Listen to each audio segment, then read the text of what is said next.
Hi, എൻ്റെ പേര് doctor Sandra Ajith, medical officer, Prana nature care hospital, കൊല്ലം.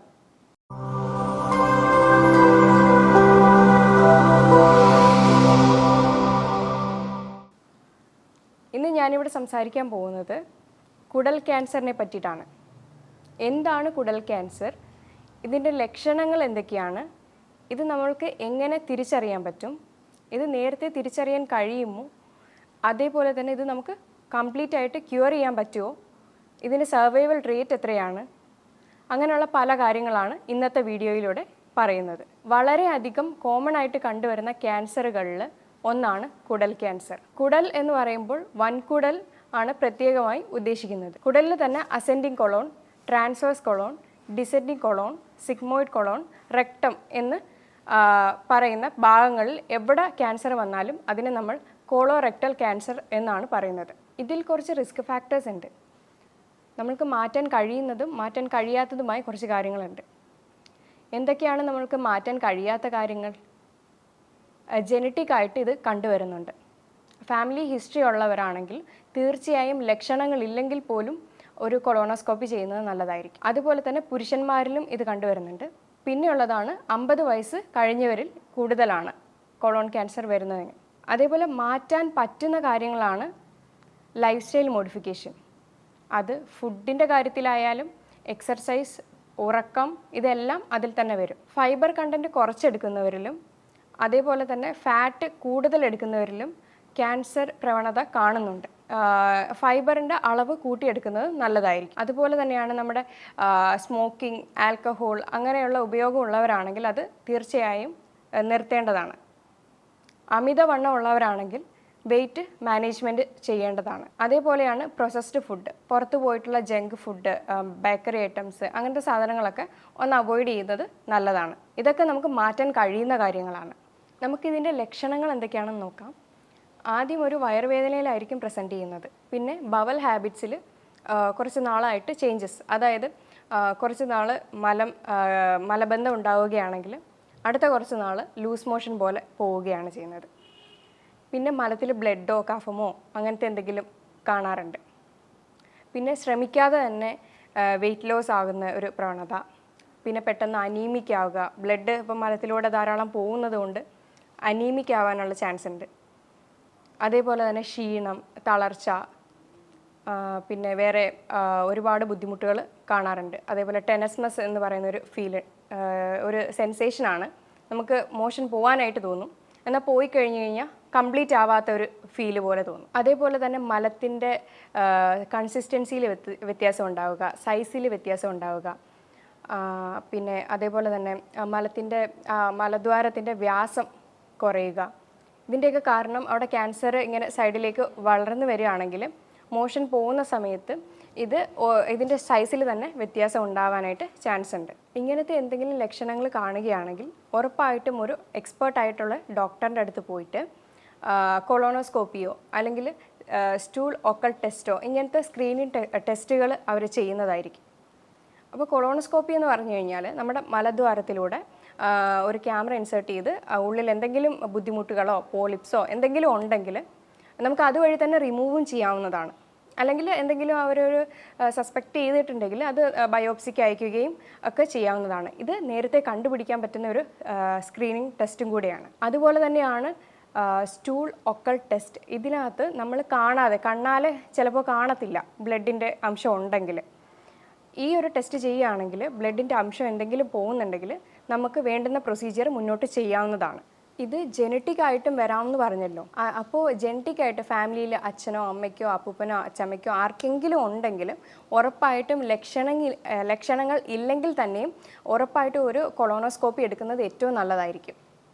കാരണം അവർക്ക് ക്യാൻസർ പ്രവണത കൂടുതലാണ്. ഇത് നേരത്തെ കണ്ടെത്തി ട്രീറ്റ് ചെയ്യാമോ എന്നൊക്കെ പലരും ചോദിക്കാറുണ്ട്. കൊളോൺ ക്യാൻസറിൻ്റെ കാര്യം പറയുകയാണെങ്കിൽ നമുക്ക് ഈ കൊളോണോസ്കോപ്പി വഴിയൊക്കെ നോക്കുകയാണെങ്കിൽ പോളിപ്പുകളാണ് വർഷങ്ങൾ കഴിയുന്നതിന് ശേഷം ക്യാൻസറിലേക്ക് തിരിയുന്നത്.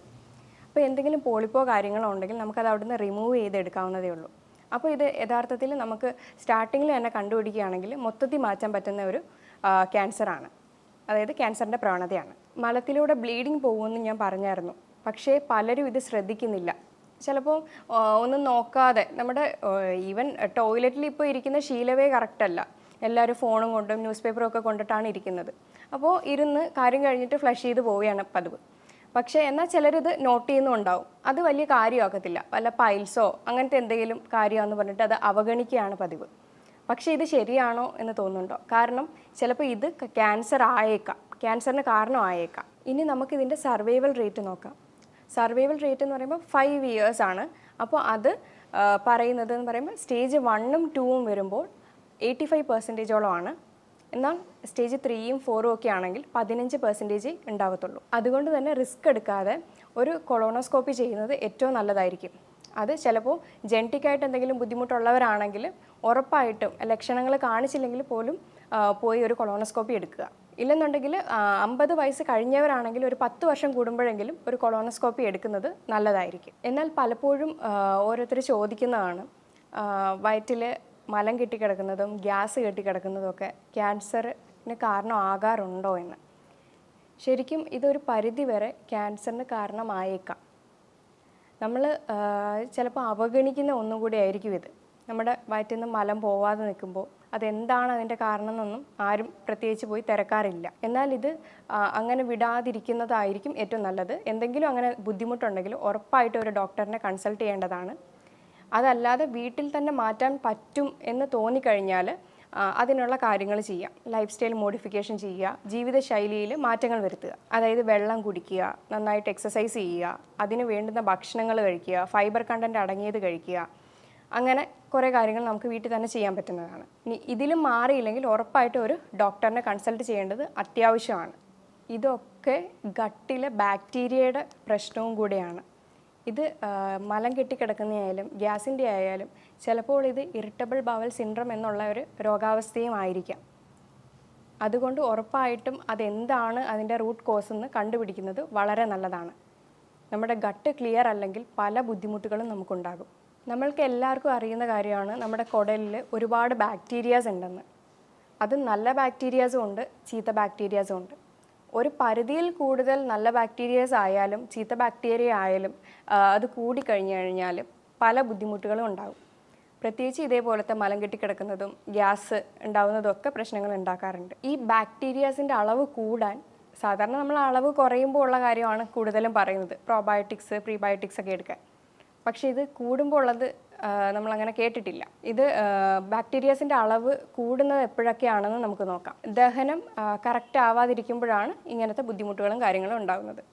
ഇതേപോലെ ബാക്ടീരിയാസിൻ്റെ അളവ് കൂടിക്കഴിഞ്ഞാലും നമുക്ക് ന്യൂട്രിയൻ ഡെഫിഷ്യൻസീസും ഉണ്ടാകാനുള്ള ചാൻസസ് കൂടുതലാണ്. നമ്മൾ കുറേ കാലമായിട്ട് ഗ്യാസിൻ്റെ മെഡിസിൻസ് എടുക്കുന്നവരാണെങ്കിൽ, അല്ലെങ്കിൽ ആൻറ്റാസിഡ് എന്ന് പറയുമ്പോൾ നമ്മുടെ വയറ്റിലുള്ള ഹൈഡ്രോക്ലോറിക് ആസിഡ്, അതായത് ദഹനരസം, അതിനെ കുറയ്ക്കാൻ വേണ്ടിയിട്ട് നെഞ്ചരിച്ചിലും കാര്യങ്ങളും ഉള്ളവരൊക്കെ അത് കഴിക്കാറുണ്ട്. അപ്പോൾ അത് സ്ഥിരമായിട്ട് കഴിച്ച് നമ്മുടെ വയറ്റിലുള്ളിൽ ആ ഒരു ഹൈഡ്രോക്ലോറിക് ആസിഡിനെ കുറയ്ക്കുമ്പോൾ നമുക്ക് ഈ ഒരു ബാക്ടീരിയാസിൻ്റെ ഓവർ ഗ്രോത്ത് അവിടെ ഉണ്ടാവുകയാണ് ചെയ്യുന്നത്. കറക്റ്റ് ഒരു ഹൈഡ്രോക്ലോറിക് ആസിഡിൻ്റെ അളവ് മെയിൻറ്റെയിൻ ചെയ്യുമ്പോൾ മാത്രമാണ് നമുക്ക് അവിടെ ഗട്ട് മൈക്രോബ്സും കറക്റ്റ് ഒരു അളവിൽ മെയിൻറ്റെയിൻ ചെയ്ത് പോകുന്നത്. ഇത് കുറയുമ്പോൾ ബാക്ടീരിയാസിൻ്റെ അളവ് കൂടുകയാണ് ചെയ്യുന്നത്. ഇതേപോലെ തന്നെയാണ് ദഹനം പ്രോപ്പറായിട്ടില്ലെങ്കിലും ഇതേ ബുദ്ധിമുട്ടുകളെല്ലാം നമുക്ക് വരാം. ബാക്ടീരിയൻ്റെ ഓവർ ഗ്രോത്ത് ഉണ്ടാവാം. പിന്നെ അതെങ്ങനെയാണെന്ന് വെച്ച് കഴിഞ്ഞാൽ നമ്മൾ ഭക്ഷണം കഴിക്കുമ്പോൾ അതിൻ്റെ കൂടെ വെള്ളം കുടിക്കുക. ഒന്നെങ്കിൽ അരമണിക്കൂർ മുന്നെയോ അല്ലെങ്കിൽ 1.5 മണിക്കൂർ ശേഷമോ മാത്രം കുടിക്കാനായിട്ട് ശ്രദ്ധിക്കുക. ഇല്ലെന്നുണ്ടെങ്കിൽ ഇത് നമ്മുടെ ദഹനരസമായിട്ട് മിക്സ് ചെയ്ത് നമ്മുടെ ഫുഡൊന്നും ഡൈജസ്റ്റ് ചെയ്യാതെ ദഹനം നടക്കാതെയാണ് പോകുന്നത്. അപ്പോൾ നമുക്ക് ന്യൂട്രിയൻസിൻ്റെ ഒക്കെ ഡെഫിഷ്യൻസീസ് വരാൻ ചാൻസ് ഉണ്ട്. പിന്നെ ഞാൻ പറഞ്ഞല്ലോ ഏജ് ഒരു ഫാക്ടറാണെന്ന്. ഏജ് എന്ന് പറയുമ്പോൾ ഏജ് കൂടുന്തോറും നമ്മൾക്ക് ശരീരത്തിൽ ഒരു സെൽഫ് ഡിസ്ട്രക്ഷൻ കപ്പാസിറ്റി അത് കുറഞ്ഞുകൊണ്ടിരിക്കുകയാണ്. നമ്മൾക്ക് നോർമലി ബോഡിയിലൊരു സെൽഫ് ഡിസ്ട്രക്ഷൻ കപ്പാസിറ്റി ഉണ്ട്. അപ്പോൾ ദിവസവും കോടാനുകോടി കോശങ്ങളെല്ലാം നശിച്ചുകൊണ്ടിരിക്കുന്നു, അത് ഊർജ്ജമായി മാറുന്നു, അങ്ങനെ ഒരു പ്രോസസ്സ് നടക്കുന്നുണ്ട്. എന്നാൽ ഏജ് കൂടുന്തോറും ഈ ഒരു പ്രക്രിയ കുറഞ്ഞു വരും. അപ്പോൾ ഇതേ കോശങ്ങളെല്ലാം അടിഞ്ഞുകൂടി അവിടെ ഇരുന്ന് അത് ക്യാൻസർ ഫോർമേഷനിലേക്ക് മാറുന്നതാണ്. അതാണ് ഏജ് കൂടുമ്പോൾ ക്യാൻസർ പ്രവണത കൂടുതലാണെന്ന് പറയുന്നത്. നമ്മൾ പറഞ്ഞല്ലോ കുടലിലെ ബാക്ടീരിയയുടെ അളവ് കൂടുമ്പോൾ നമുക്ക് ന്യൂട്രിയൻ ഡെഫിഷ്യൻസീസ് ഉണ്ടാവുമെന്ന്. അത് ഏതൊക്കെയാണെന്ന് നമുക്ക് നോക്കാം. Vitamin B12, calcium, iron, thiamine, niacin, ഇങ്ങനെയുള്ള പല സാധനങ്ങളും നമ്മുടെ ശരീരത്തേക്ക് അബ്സോർബ് ആകില്ല. അപ്പോൾ ഇങ്ങനെയുള്ള പല ബുദ്ധിമുട്ടുകളും നമുക്ക് ഉണ്ടാകും. ഇപ്പോൾ അയൺ കുറയുകയാണെങ്കിൽ അനീമിക് ആകും, അതേപോലെ കാൽഷ്യം കുറയുകയാണെങ്കിൽ എല്ല് തേയ്മാനം ഉണ്ടാകും, അതേപോലെ തന്നെ B12 ഒക്കെ ഡെഫിഷ്യൻസീസ് വരുവാണെങ്കിൽ നമുക്ക് അഗെയിൻ അനീമിക് ആകുകയാണ് ചെയ്യുന്നത്. നമ്മൾ പറഞ്ഞു ഏജ് ഒരു ഫാക്ടറാണെന്ന്. അതേപോലെ തന്നെയാണ് ഏജ് ഹൈഡ്രോക്ലോറിക് ആസിഡ്, അതായത് നമ്മുടെ സ്റ്റൊമക്കിലെ ദഹനരസത്തെയും കുറയ്ക്കും. കാരണം കുറയ്ക്കും എന്നല്ല, ഏജ് കൂടുന്തോറും ഈ ഒരു ദഹനരസത്തിൻ്റെ സെക്രീഷനും കുറയും. അതേപോലെ തന്നെയാണ് ഡയബറ്റിക് പേഷ്യൻസിലും ആ ഒരു ആസിഡ് pHന് വ്യത്യാസം വരികയാണ് ചെയ്യുന്നത്. അപ്പോൾ ദഹനത്തിന് പിന്നെയും ബുദ്ധിമുട്ടുണ്ടാക്കുന്നു. ഓക്കെ, നമുക്കിനി എങ്ങനെ ബാക്ടീരിയൽ ഓവർ ഗ്രോത്തിനെ മാനേജ് ചെയ്യാൻ നോക്കാം. ആദ്യമായിട്ട് നമ്മൾ ഷുഗർ കണ്ടന്റ് തന്നെയാണ് കുറയ്ക്കേണ്ടത്. ഷുഗറിൻ്റെ കണ്ടന്റ് ഓവറായിട്ട് ചെല്ലുമ്പോൾ ഇത് വളരാനുള്ള ചാൻസ് കൂടുതലാണ്, അത് മൾട്ടിപ്ലൈ ചെയ്യാം. അപ്പോൾ നമ്മൾ ഈ ഷുഗർ കണ്ടന്റ് കുറയ്ക്കുകയാണെങ്കിൽ ഈ ഒരു ബുദ്ധിമുട്ടുണ്ടാകത്തില്ല. ഇത് പലതരത്തിൽ ഉള്ള ബേക്കറി പലഹാരങ്ങളിൽ, പിന്നെ നമ്മൾ കുടിക്കുന്ന കൊക്കക്കോള, പെപ്സി, മിറിണ്ട, ഇതൊക്കെ ഒന്ന് ഒഴിവാക്കുക. ഇതിനൊക്കെ ഹൈ കണ്ടന്റ് ഷുഗറാണ്. അല്ലാതെ തന്നെ നമ്മൾ കഴിക്കുന്ന സാധനങ്ങളിലും ഷുഗർ ഉണ്ട്, അപ്പോൾ അതൊക്കെ ഒന്ന് കട്ട് ചെയ്യുക. അതേപോലെ തന്നെയാണ് ഷുഗർ പേഷ്യൻസ്, ഒബേസിറ്റി, ഇതൊക്കെ ഒന്ന് മാനേജ് ചെയ്തുകൊണ്ട് പോയാൽ നല്ലതാണ്. അതേപോലെ നമ്മൾ പ്രീബയോട്ടിക്കും പ്രോബയോട്ടിക്കും എടുക്കാറുണ്ട്. അത് ബാക്ടീരിയ കുറഞ്ഞ ഒരു സ്ഥിതിയിലാണ് നമ്മൾ അത് എടുക്കാറ്. പക്ഷേ ഇത് കണ്ടിന്യൂസ് നമ്മൾ എടുത്തുകൊണ്ടിരുന്നു കഴിഞ്ഞാൽ അവിടെ വേറെ പല ബുദ്ധിമുട്ടുകളാണ് ഉണ്ടാകുന്നത്. അപ്പോൾ ഇതൊന്ന് മാനേജ് ചെയ്ത് കൊടുക്കുക, നമ്മളൊന്ന് കുറയ്ക്കുക അല്ലെങ്കിൽ കുറച്ച് നാളത്തേക്കൊന്ന് ഒഴിവാക്കുക. അപ്പോൾ ഇതൊന്ന് ശരിയായി വരും. അപ്പോൾ ഈ പ്രീബയോട്ടിക്കിലും പ്രോബയോട്ടിക്കിലും ഒക്കെ വരുന്നത് തന്നെയാണ് ഫൈബറും. ഇപ്പോൾ ഫൈബറൊക്കെ ഈ ഒരു സമയത്ത് നമ്മൾ അധികമായിട്ട് എടുത്തു കഴിഞ്ഞാൽ പ്രശ്നമാണ് ഉണ്ടാകുന്നത്. പ്രത്യേകിച്ചും നമ്മൾ വെജിറ്റബിൾസിലും സോല്യുബിൾ ഫൈബേഴ്സ്, ഇൻസോല്യുബിൾ ഫൈബേഴ്സും ഒക്കെ എടുക്കുന്നവരാണ്, അതും ഗട്ട് ഹെൽത്ത് നേരെയാവാൻ വേണ്ടിയിട്ട്. പക്ഷേ ഈ സമയത്ത് ഇതൊക്കെ ഒന്ന് കൺട്രോൾ ചെയ്ത് കൊടുക്കുന്നത് നല്ലതായിരിക്കും. പിന്നെ പയറ്, കടല, പിന്നെ വെജിറ്റബിളിലെ ക്രൂസിഫർ വെജിറ്റബിൾ എന്ന് പറയുന്ന കോളിഫ്ലവർ, ബ്രൊക്കോളി, ക്യാബേജ്, ഇതൊക്കെ കുക്ക് ചെയ്ത ഉടനെ ചൂടോടെ കഴിക്കുമ്പോൾ ഇതിൻ്റെ ഉള്ളിലെ കാർബോഹൈഡ്രേറ്റും ഫൈബറും ഒക്കെ ഒന്ന് വേർതിരിയും. അപ്പോൾ അതിൻ്റെ ആ ഒരു സാധാ ഉണ്ടാക്കുന്ന പ്രശ്നങ്ങളൊന്നും ഉണ്ടാക്കാറില്ല. അതുകൊണ്ട് തന്നെയാണ് ചൂടോടെ കഴിക്കണം എന്ന് പറയുന്നത്. പിന്നെ ആപ്പിൾ സിഡർ വിനെഗർ, അതൊരു 2 ടേബിൾ സ്പൂൺ എടുക്കുക. ഒരു ഗ്ലാസ് വെള്ളത്തിൽ നന്നായിട്ട് മിക്സ് ചെയ്ത് എന്നും രാവിലെ ആഹാരത്തിന് മുന്നേ ആയിട്ടോ അല്ലെങ്കിൽ ഒരുപാട് ബുദ്ധിമുട്ടുണ്ടാക്കുന്നെങ്കിൽ ആഹാരം കഴിച്ചിട്ടോ കഴിക്കാവുന്നതാണ്. ഇത് നമ്മുടെ ആസിഡ് പ്രൊഡക്ഷനെ കൂട്ടുകയും ചെയ്യും. അപ്പോൾ ആസിഡ് പ്രൊഡക്ഷൻ കറക്റ്റായിട്ടുണ്ടെങ്കിൽ, അതായത് നമ്മുടെ ശരീരത്തിലുള്ള വയറ്റിലുള്ള ദഹനരസമായിട്ടുള്ള ഹൈഡ്രോക്ലോറിക് ആസിഡിൻ്റെ അളവ് നിയന്ത്രിക്കുകയും അതേപോലെ ബാക്ടീരിയയുടെ ഓവർ ഗ്രോത്ത് തടയുകയും ചെയ്യും. അപ്പോൾ ഈ പറഞ്ഞ കാര്യങ്ങളൊക്കെ ഫോളോ ചെയ്യാൻ പറ്റുന്നതാണ്. ഇതിലും വലിയ ബുദ്ധിമുട്ടുകളോ കാര്യങ്ങളോ ഒക്കെ ഉണ്ടെങ്കിൽ ഉറപ്പായിട്ടും ഒരു എക്സ്പേർട്ടിനെ കൺസൾട്ട് ചെയ്യേണ്ടത് വളരെ അത്യാവശ്യമാണ്. അപ്പം ഞാൻ ഈ പറഞ്ഞ കാര്യങ്ങളിൽ എന്തെങ്കിലും സംശയങ്ങളുണ്ടെങ്കിലും താഴെ കൊടുത്തിരിക്കുന്ന നമ്പറിൽ കോൺടാക്ട് ചെയ്യുക. ഇനി മറ്റൊരു ഹെൽത്ത് ടോപ്പിക്കുമായി വീണ്ടും കാണാം. Thank you.